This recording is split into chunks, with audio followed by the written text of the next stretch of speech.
El ejemplo dice lo siguiente. Se tienen 10 gramos de hielo a menos 15 grados centígrados de temperatura. ¿Qué cantidad de calor se necesita para que el hielo del que estamos hablando se convierta en agua y luego se evapore? Vamos a diagramar lo que vamos a hacer para una mejor comprensión. Nos dicen que tenemos, fíjense bien, hielo, ¿verdad? Obviamente en estado sólido,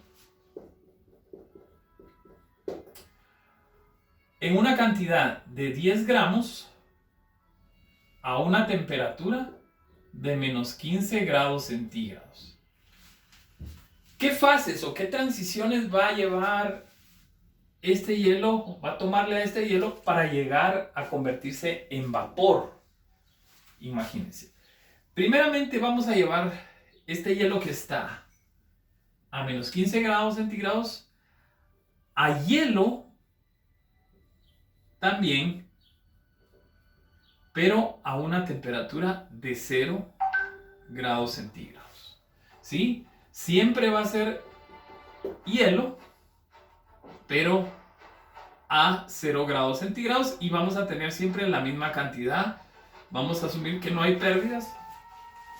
Una cantidad de 10 gramos de hielo. Después, este hielo, nosotros vamos a tener que considerar que se va a convertir, va a tener un cambio de fase a una fase líquida, ¿verdad? Se va a volver agua. Pero acuérdense que hay cambio de fase, pero no hay cambio de temperatura. Es decir, esta va a ser agua también a 0 grados centígrados. ¿Sí?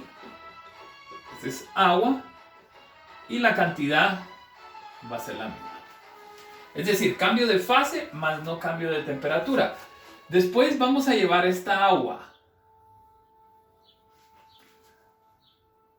que va a estar de 0 grados hasta una temperatura de 100 grados centígrados. Aquí sí hay cambio de temperatura. Agua la vamos a hervir, pero va a seguir siendo agua, los mismos 10 gramos. Y por último, fíjense bien, vamos a considerar que esta agua que está a 100 grados centígrados, le vamos a aplicar calor para que se convierta en vapor, pero también a una temperatura de 100 grados centígrados. ¿Sí? Los mismos 10 gramos, solo que ahora van a ser vapor. ¿Cuánta energía tendremos que aplicarle al hielo para que sufra todos estos cambios de fase? ¿Sí? Bueno, vamos a calcularlo. Hay cambios de temperatura, miren, hay cambios de fase, cambio de temperatura y solo cambio de fase, más no cambio de temperatura. Es decir, vamos a utilizar calor específico y calor latente. Ya habíamos explicado anteriormente el calor específico. El calor específico se utiliza cuando hay un cambio de temperatura. ¿Sí? Aquí vamos a tener una cantidad de calor en esta primera fase, en donde hay un cambio de temperatura. Entonces vamos a utilizar nuestra fórmula de calor específico, que dice que la cantidad de calor es equivalente a la constante de calor específico, la masa y el cambio de temperatura. ¿Sí? Aquí se va a ir una cantidad de energía para hacer esta transición. Pero para hacer la transición de fase también se va una cantidad de calor.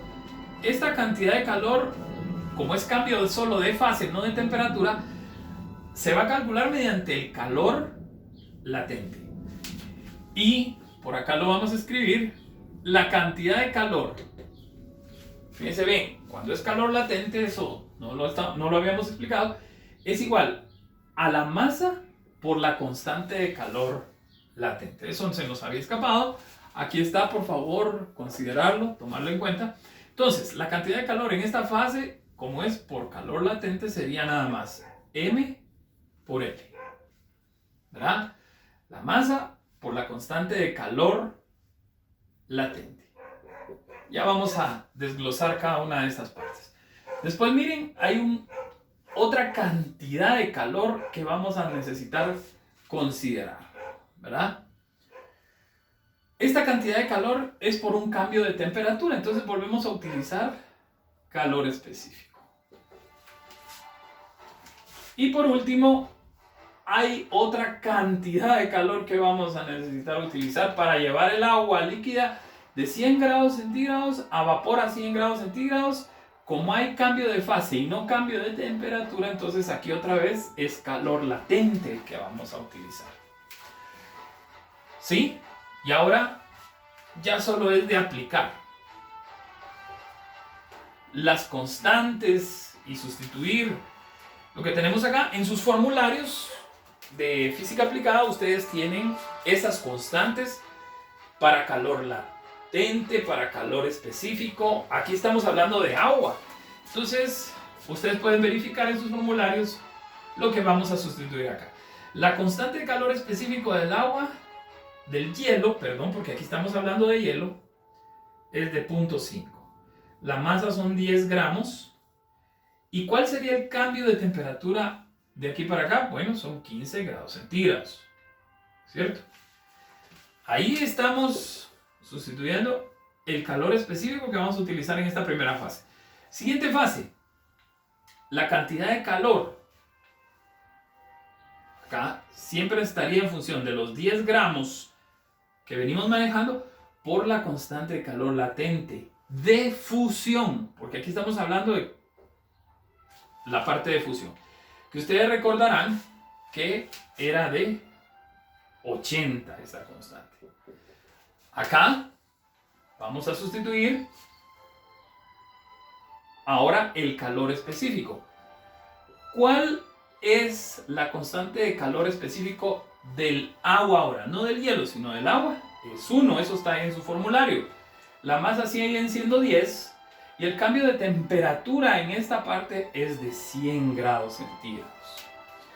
Y por último, la cantidad de calor. En esta última fase son nuestros 10 gramos multiplicados por la constante de calor latente de evaporación del agua, que es de 540. Si operamos esto acá, nos quedaría lo siguiente. Esto sería 75, esto sería 800, esto sería 1000 y esto sería 5400. Esta última fase. Si hacemos esta sumatoria, nos quedaría que esto sería igual a 7275, que les dejo la espinita ahí para que ustedes puedan verificar el análisis dimensional de esta operación y verificar que todo queda en calorías.